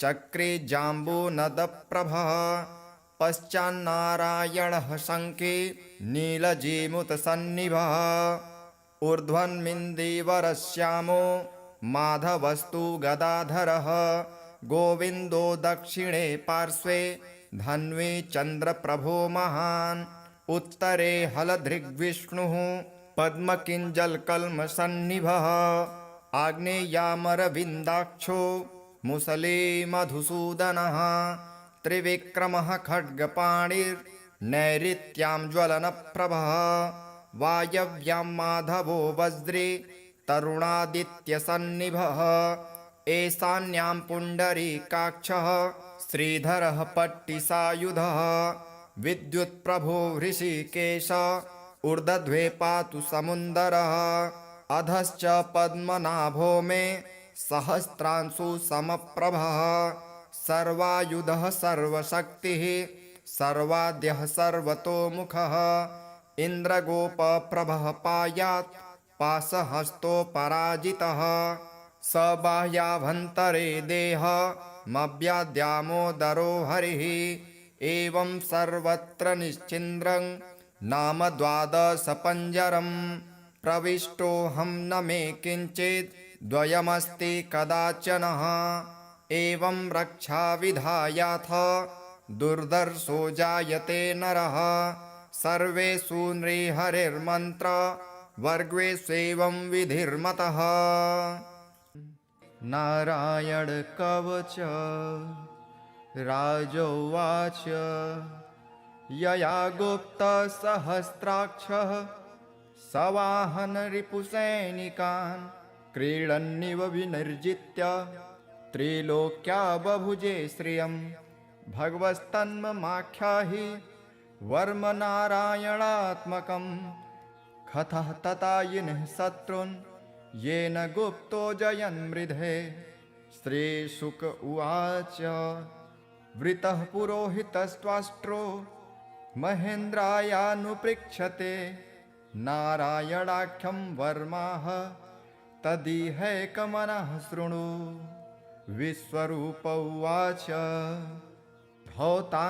भवताङ्घ्रिपाणिराचम्य सपवित्रौदङ्मुखः कृतस्त्वाङ्गकरन्यासो मन्त्राभ्यां वाग्यतः शुचिः नारायणमयं वर्म संह्योदभयागते पादयोर्जानुरुद्वोर्ध रुदरे हृद्यथोरसे मुखे शिरस्यानुपूर्वादो कारादिनी विन्यसेत् ॐ नमो नारायणायति विपर्ययमथापि वा करं न्यासं ततः कुर्याद् द्वादशाक्षरविद्यया प्रणवादीयकारान्त मङ्गुल्यङ्गुष्ठपर्वसु न्यसेदृदय ओङ्कारं विकारमनुमूर्धनि साकारं तु भ्रुवोर्मध्ये आकारं शिखया दशेत् वेकारं नेत्रयोर्जुञ्जा ओङ्कारं सर्वसन्धिषु मकारं अस्त्रमिहुदिक्षि मन्त्रमूर्धिर्भवेदबुध सविर्गसङ्गफलन्तं तत्सर्वदिक्षु विनिर्देशे ॐ विष्णवे नमः इति आत्मानं परमं ध्यायेत् ध्येयं षट्शक्तिर्भिर्युतं विद्या तेजस्तपो मूर्तिं मिमं मन्त्रमुदाहरेत् ॐ हरिविर्दध्यानं मम सर्वरक्षां नस्ताङ्गगृहे पद्मः पतेङ्गदष्टो दरारिचर्माशिगदेषु च पाषाणदधानोष्टगुणोष्टबाहुः जलेषु मा रक्षतुमर्त्यमूर्ति यार्दो गणेभ्यो वरुणस्य पाशात् स्थलेषु माया वटुवा मनोव्यात् त्रिविक्रमः खेवतु विश्वरूपः दुर्गष्ट्वटव्याजिमुखादिषु प्रभु पाया नृसिंहो सुरयूथपारिः विमुच्यतो यस्य महाटहासं दिशो विनेदुर्यपतंश्च गर्भः रक्षत्वशो माध्वनियज्ञकल्पः स्वदंष्ट्रयोन्नीतधरो वराहः रामोद्रिकूटे स्वथद्विप्रवासे सलक्ष्मणोऽव्याभरताग्रजोऽस्मान् मामोग्रधर्मादखिलात् प्रामात् नारायणः पातु नरश्च हासात् दत्तस्तयोगादथ योगनाथः पायाद्गुणेशः कपिलः कर्मबन्धनात् सनत्कुमारोऽवतु कामदेवार्ध यशीर्षामापथि देवहेलनात् देवर्षिवर्यः पुरुषार्चनान्त कुर्मो हरिर्मां निरयादशेषात् धन्वन्तरिर्भगवान् पार्थपथ्याद् द्वन्द्वाद्भयादृशभो निर्जितात्मा यज्ञश्च लोकादवतात् जनान्तात् बलो गणात् क्रोधवशादहीन्द्रः द्वैपायनो भगवान् प्रबोधात् बुद्धस्तु पाखण्डगणात् प्रमादात् कल्किः कले कालमलात् प्रयातु धर्मावनायोरुकृतावतारः मां केशवो गदया प्रतारभ्यात् गोविन्द आसङ्गवमाप्तवेणुः नारायणप्राण उदात्तशक्तिः मर्धन्दिने विष्णुररीन्द्रपाणिः देवोपराह्ने मधुहोग्रधन्वा सायं त्रिधामावतु माधवो मां दोषे हृषिकेश उदार्धरात्रे निशीथ एकोऽवतु पद्मनाभः श्रीवत्सधामा पररात्र ईशः प्रत्यूष ईशोऽसिधरो जनार्दनः दामोदरो व्यादनुसन्ध्य प्रभाते विश्वेश्वरो भगवान् कालमूर्तिः चक्रं युगान्ता नलतिग्ननेमि भ्रमत्समन्ताद् भगवत्प्रयुक्तं दन्दग्धिदन्दग्धरिसेनमासु कच्छं यथावात् सखो हुताशः गदे सनिस्पर्शन विमुस्फुलिङ्गे निस्पिण्ढि निस्पिण्ढजिदप्रियासि कुष्माण्डवैनायकयक्षरक्षो भूतग्रहाचूर्णचूर्णयारिन् त्वं यातु धान प्रमथ प्रेतमात्रे पिशाच विप्रग्रहघोरदृष्टिन् दरेन्द्रविद्रावकृष्टपूरितो भीमस्वनुर्हृदयानि कम्पयन् त्वन्तिग्मधारा शिवराशिसैन्य मीश प्रयुक्तो मम छिन्धि छिन्धि चर्मं च छन्द्र छायद्विषामन् द्विषामघोनां हरपापचक्षुषां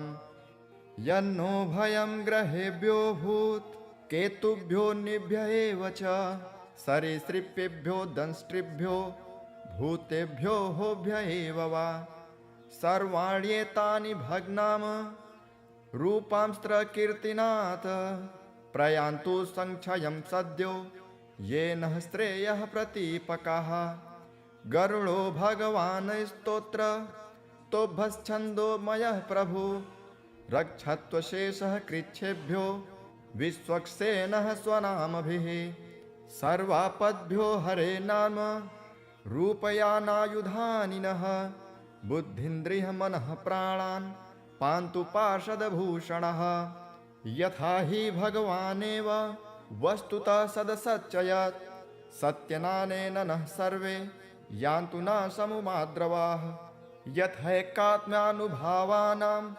विकल्परहितः स्वयं भूषाणायुद्धलिङ्गाख्या धत्ते शक्ति स्वमायया तेनैव सत्यमानेन सर्वज्ञो भगवान् हरिः पातु सर्वः स्वरूपैर्नः सदा सर्वत्र सर्वगः विदिक्षुः दिक्षुर्ध्वमनदः समान्ता दन्तर्बहिर्भगवान् नरसिंहः प्रहापयां लोकभयं स्वनेन ग्रहस्थसमस्ततेजः मघवन्नीदमाख्यातं वर्मनारायणात्मकं विजयस्य जसाञ्जेन दंशितो सुरयूथपान् एतद्धारयमाणस्तु यं यं पश्यति चक्षुषा पदावां संस्पृशे सद्यः साध्वसात् स विमुच्यते। न कुतश्चित् भयं तस्य विद्याधारयतो भवेत्। राजदस्युग्रहादिभ्यो व्याघ्रादिभ्यश्च कर्हिचित् इमां विद्या पुरा कश्चित् कौशिको धारयन् द्विजः। योगधारणयां स्वाङ्गं जाह्व स मरुधन्वनि तस्योपरि विमानेन गन्धर्वपतिरेकदा ययौ चित्ररथः स्त्रीर्भिः वृतो यत्र द्विजक्षयः। गगनान्यपततः सद्यः स विमानो भवाक् स्थिरः स बालखिल्यवचनां दस्थिन्यादाय विस्मितः। प्राच्यस्य प्राचि सरस्वत्यां स्नात्वा धाम स्वमन्वगात्। श्रीशुक उवाच यः इदं शृणुयात् काले यो धारयति चादृतः नं नमस्यन्ति भूतानि मुच्यते सर्वतो भयात्। एतां विद्यामधिगतो विश्वरूपाश्च क्रतुः त्रैलोक्यलक्ष्मी बुभुजे विनिर्जित्य मृधेशुरान्।